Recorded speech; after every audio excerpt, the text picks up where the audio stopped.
Welcome, Wargamers, to the hopefully very fun battlefields of Adepticon. My name is Doug, and today I'm going to be talking about my Horus Heresy army that I will be taking to Adepticon 2025 to play in almost exclusively Horus Heresy events. I have been jealous of the Horus Heresy room for the last several years. I think 3 years in a row that I've been going to Adepticon, and it's just a stunning display of hobby, of people laughing and having a good time, a lot of camaraderie, very chill atmosphere as far as like people taking breaks, relaxing, chit-chatting, that kind of thing. And I've just always really wanted to join in. But the thing is, it seems very all-encompassing. Like the people who are there love to be there for that. And so I decided, like, well, if I'm gonna do a heresy year, I want to be all in. And I've kind of started doing that the last few Adepticons, is picking an idea and then going all in on that. The first year was Conquest. The second year, I wanted to try a bunch of different skirmish games. And then, I don't remember what last year was. I don't know, but this one's going to be Horus Heresy, which is fantastic because it got me an opportunity to bring out my Sons of Horus army, blow some dust off of them, and get ready to have some fun. Now, I did manage to take the list out for like a educational game, practice, get the rust off kind of game, and it was I did win that one, and it was exceptionally educational because it turns out that when I was building this list forever ago, because I was just kind of getting a sense of what models to collect and stuff, when I was building this list, I didn't actually do any good equipment for any of the heroes. They were just like bland marine dudes inside units. And so when I was playing this guy and he was like, so what does that, that officer or praetor have? And I looked at him like, chainsword. That's sad.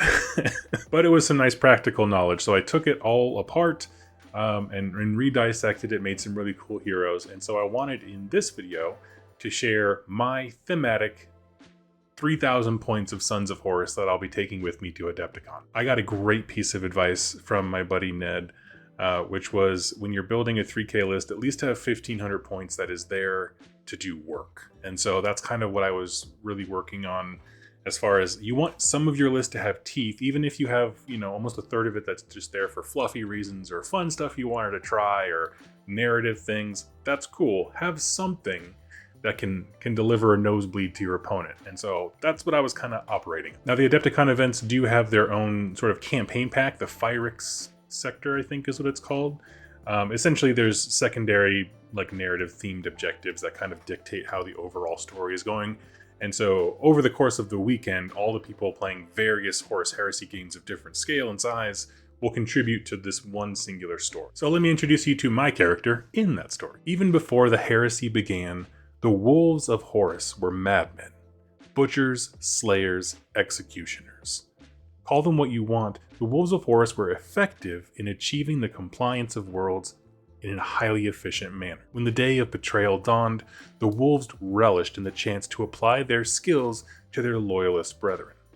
Horus Lupercal, impressed by what he saw in these marines, saw fit to make the wolves of Horus an instrument in his dark compliance.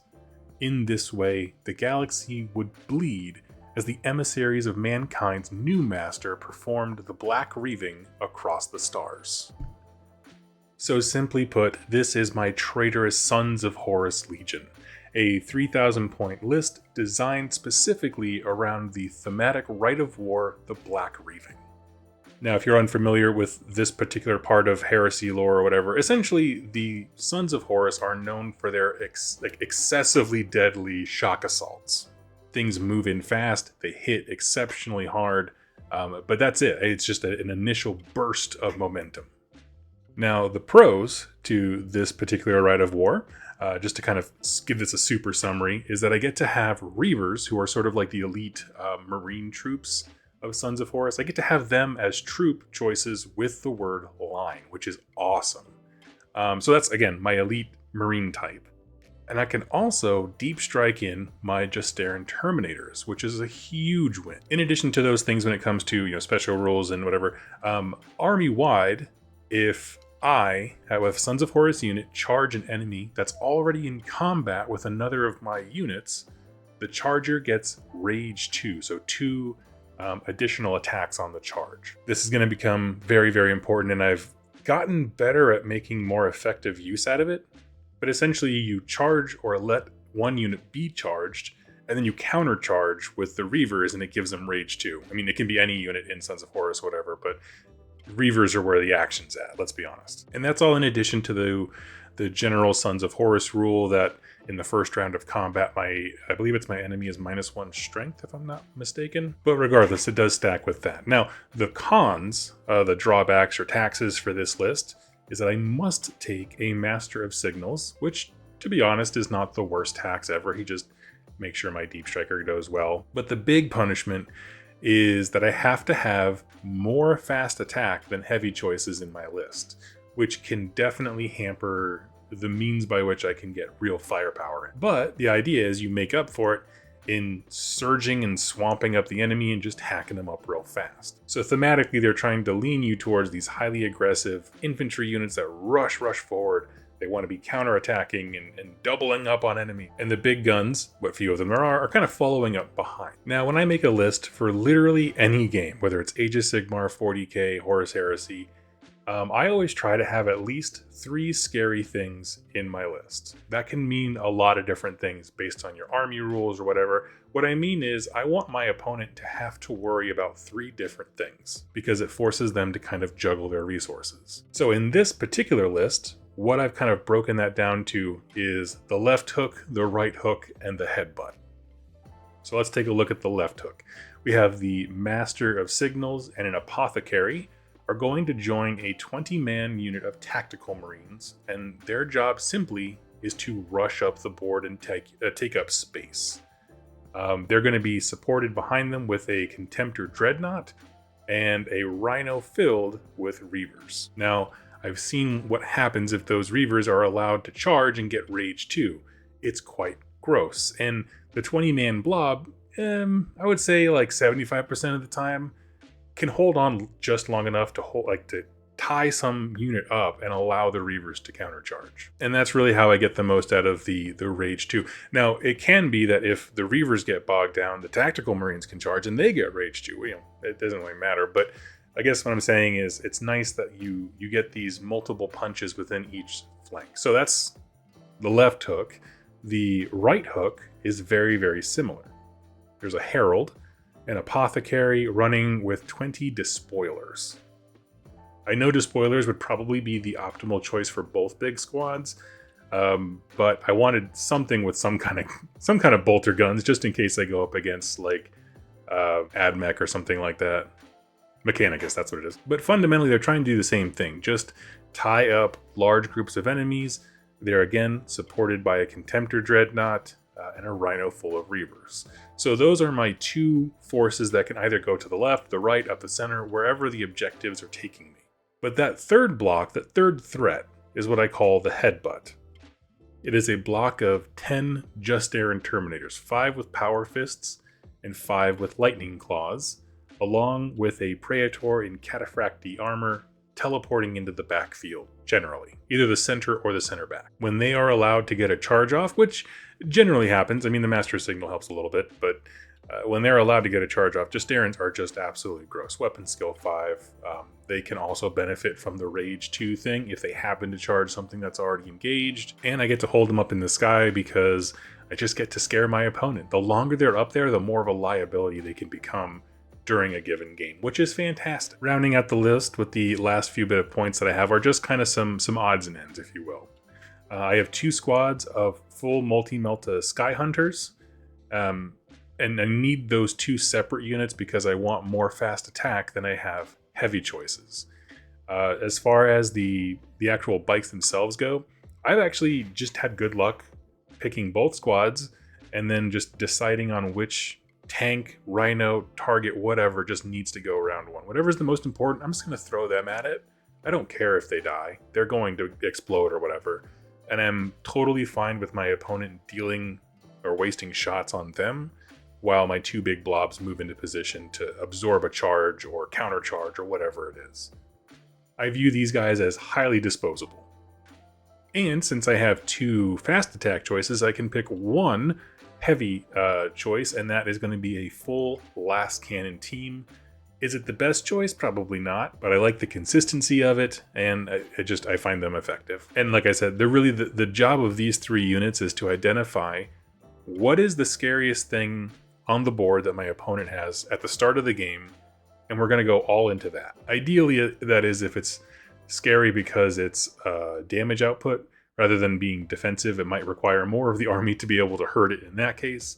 But if I see, for example, I've had the multi-meltas on the jet pikes essentially disable a land raider round one, blow up rhinos. There was a Mechanicus ship that got annihilated. I don't know, all kinds of cool stuff.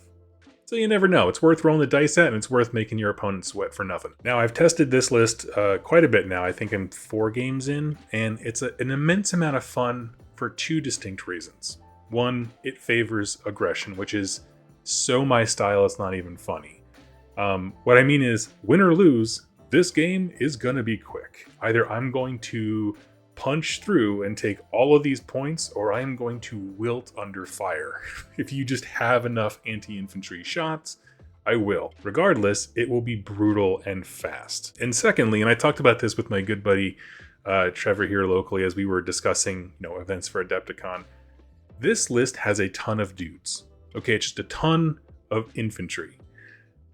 Even when I win, the last game that I played, right, there is just a colossal mountain of dead bodies, and my opponent was having a great time because win or lose, this was a chaotic and destructive battle, and everybody won. I don't know, it feels like you did something. It didn't win because no damage got through and I'm super resilient and you rolled all those dice for nothing, haha.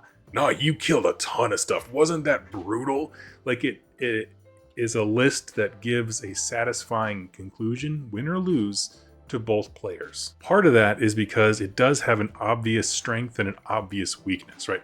If you throw too much armor at me and I have to exert all of my effort to crack, the super salamander land raiders to get the dudes inside, I might expend all of my momentum and then it's going to be brutal and it's going to be awesome. Same thing goes if I do have the momentum to just eke out the win, it'll cost me everything. So it's going to be a good bloody game. On a practical level, because this event does have secondaries that are important to the narrative stuff, it does also give me 4 line units to score objective with, 2 that are in rhinos, so they can move around the board to get to whatever objectives I need to claim. The downside, of course, being armor. I don't have a lot of high armor things in this list whatsoever. As sort of mentioned in one of my previous games, I ran into a vehicle heavy salamanders list and I had a really rough time. Really only the Terminators and the Dreads were able to do much, and I ended up winning on objectives because I just got there firstest with the mostest. But once again that inertia was spent, the whole rest of the game was him just peeling me off the board. And that is the insight into my 3,000 points of Wolves of Horus. Now, I haven't come up with how I'm going to necessarily break down the list in terms of Zone Mortalis. If you have any suggestions on, just things to look at with kind of the units that I listed here, ways that you would maybe think Sons of Horus would be cool for Zone Mortalis, please let me know. I would love the insight. Because I signed up for 1 or 2 of those games, but the predominant is my 3,000 point list. That's what most of these things are going to be. So they just work schedule wise. But I'd love to be able to build cool stories even in tight corridors like that. So let me know about your tips for, again, Zone Mortalis down below. I am so excited to have a good time at Adepticon. Like I said, I've been jealous. I know they're in a different venue this year. We're up in Milwaukee instead of Chicago. So the room will be a little bit different, but that's okay. Everyone will be figuring out the space along with me, which kind of helps some of the new person anxiety, to be honest. I'm really excited about it. As far as legions that I would like to play against, I definitely want to play against Iron Hands and probably White Scars. I think White Scars on a table with my Seafoam Sons of Horus, particularly for my visual aesthetics, would look awesome. As I said earlier, after my game with the Salamanders, that's when I realized, oh wow, none of my heroes have equipment. When I deep struck the Justarin in Cataphractii Terminator, he just came down and did nothing. He was just at the enemy.